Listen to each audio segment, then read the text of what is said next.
Ndagushimiye wowe ufashe akanya kawe kugira ngo wumvirize no majambo. Imana iguhezagire kandi igutahuze, ivugane nawe, iduze ugutahura kwawe, igukoreshe ibikwiriye kuko nivyo dukwiranye, nivyo bikwiranye n'abayizera. Nitwa Sheikh Niyonizigiye, hari amajambo maze kuganira namwe, hari ikiganiro ikibazo maze kuvuga ko akatari gake, ikibazo kivuga ngo mbega ukwizera Rukirisu n'umuti w'ingorane z'abantu canke n'isoko n'inkomoko y'ingorane abantu bafise, niko gutera ingorane abantu. Ndazi ko atari mwese mutahura iki kibazo, hari abakristo benshi bafata ico kibazo nk'ikintu umenga nta siguro gifise, ariko hari abagifise kandi ni vyiza ko dushobora kubafasha. Hanyuma ikindi nashaka kuvuga nuko mu bintu mvuga birashobora gutuma bamwe bumva umenga nihaye ububasha bwo guca imanza, bwo gusuzugura abantu, bwo gutandukanya abakristo b'ukuri n'abatarabukuri. Mu vy'ukuri intumbero so guca imanza, intumbero no guhanurana no gufashanya. Murazi n'abavugishwa n'Imana ba kera barahindukirira bene wabo bakavuga bati ivyo bintu murimwo sivyo. Imana yaduhaye amasezerano idusaba kwitwararika iki nayo masengesho mukora nizo ndirimbo muririmba, mbere Imana iravyanse kuko mubivanganya n'ivyaha. None rero so guca imanza no guhanurana.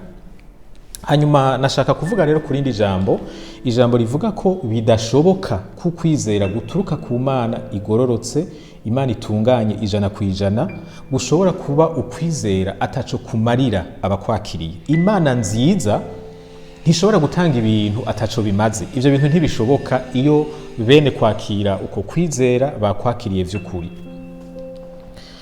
Ikiganje ubwenge bw'umuntu nico kiganza n'ubuzima bwiwe.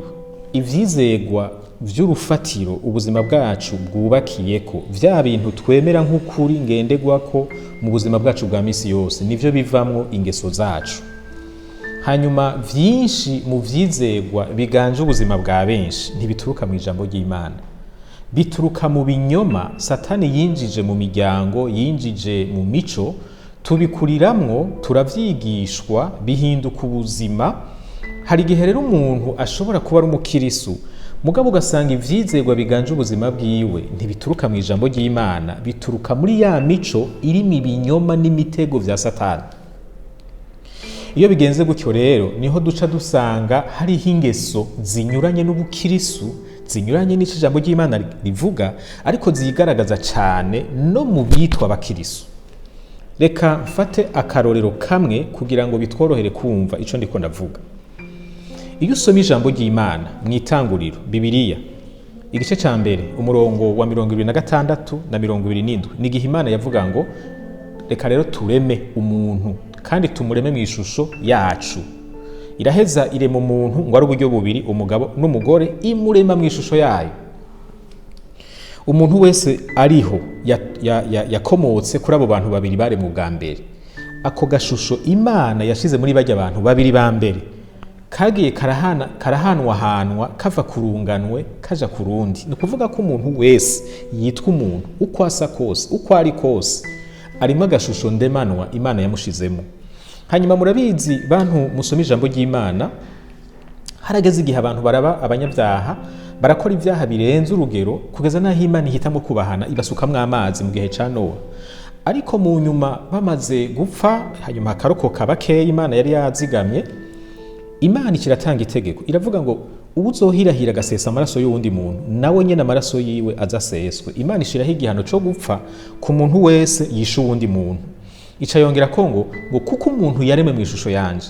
Murumva ko Imana iri kwirakurikirana ka gashusho yashize mu muntu, ikavuga ngo ntihaze hagira umuntu arengera uburenganzira bwo kubaho bw'uwundi, uzobikora nawe nyene azabwakwe.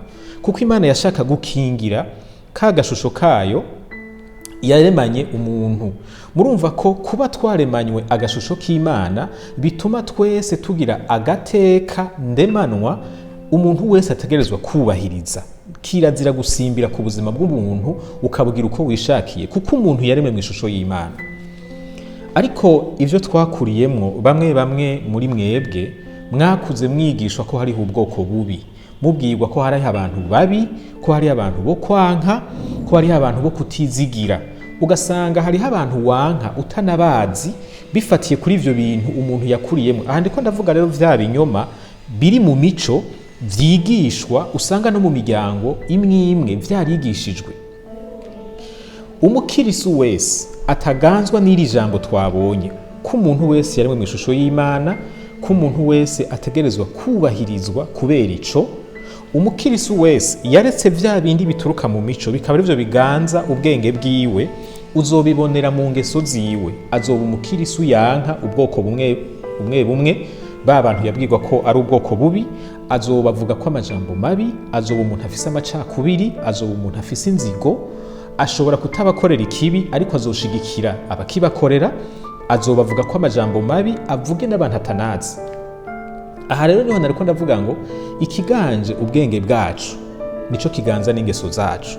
Nimba amajambo yo muri Bibiliya tuyavuga ku munwa gusa canke tuyazi gusa dushobora kuyasigura, ariko za ngeso vya vyizerwa bivamwo ingeso zacu, iryo jambo rikaba ridashikayo, biriyo nivyo bizogaragara mu ngeso zacu.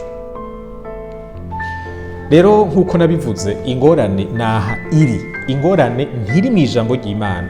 Umuntu azokwiba ntazabeshe ngo ni Bibiliya yabimutumye. Umuntu azobesha ntazabeshere Bibiliya. Bibiliya irafise ibintu ivuga mu majambo yumvikana, kandi ababigendeyemwo baba abanyangeso nziza, bimwe vyeruye, kandi aho bari harahinduka hakamera neza kurusha. Ikibazo dufise canke ingorane dufise n'ubu ndayisubiremwo.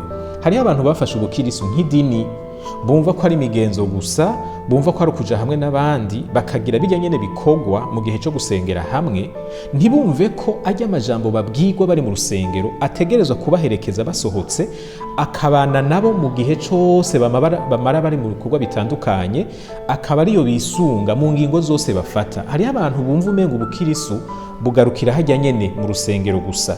Hariho abandi batabizi, batavyigishwa, batagira umwete wo kubirondera, badasoma ijambo ry'Imana, bataririmbura. Niyo barisomye basoma baronderamwo ivyo bipfuza bo gusa, badasoma barondera kwigishwa ico Imana ishaka ko bamenya. Nico naco nzokivugako, kuko n'igihe dusoma ijambo ry'Imana nabi dukuramwo ibitari vyo.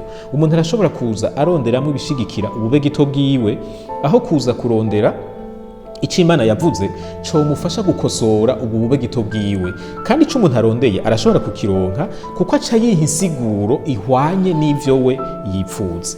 Abo rero nibo baca batuma abaturaba bavuga bati bwa bundi ukwizera Rukirisu nta kirimwo, ni ibintu vyo kudusamaza gusa, ni ibintu vyo kudutesha umwanya, nta buzima burimwo. Ariko namwe muravyumva ko baba barenganije ukwizera Rukirisu. Ingorane ntiri mu kwizera Rukirisu, ingorane iri muri abo bantu bitwa ko bakwakiriye ariko batakwemereye ko kwinjira ngo guhindura ivyizerwa vy'urufatiro ubuzima bwabo bwubakiyeko, maze ngo biheze bihindure ingeso zabo ukuntu babayeho ku munsi ku munsi. Reka ndangirize ndakubaza nti mbega weho bimeze gute? Nimba uri umukirisu, mbega warugururiye ubuzima bwawe, ijambo ry'Imana rirakunyengetera, rirakuramwo ivyizerwa vy'ibinyoma Satani yinjije mu mico yacu, rirakugorora, riragushira ku murongo mwiza? Nimba utarakwakira, nta n'ikindi nokubwira, ihute wakire agakiza, wemere kuba umukristo. Birafise ikimazi mu buzima bw'uno munsi no mu buzima buzoza.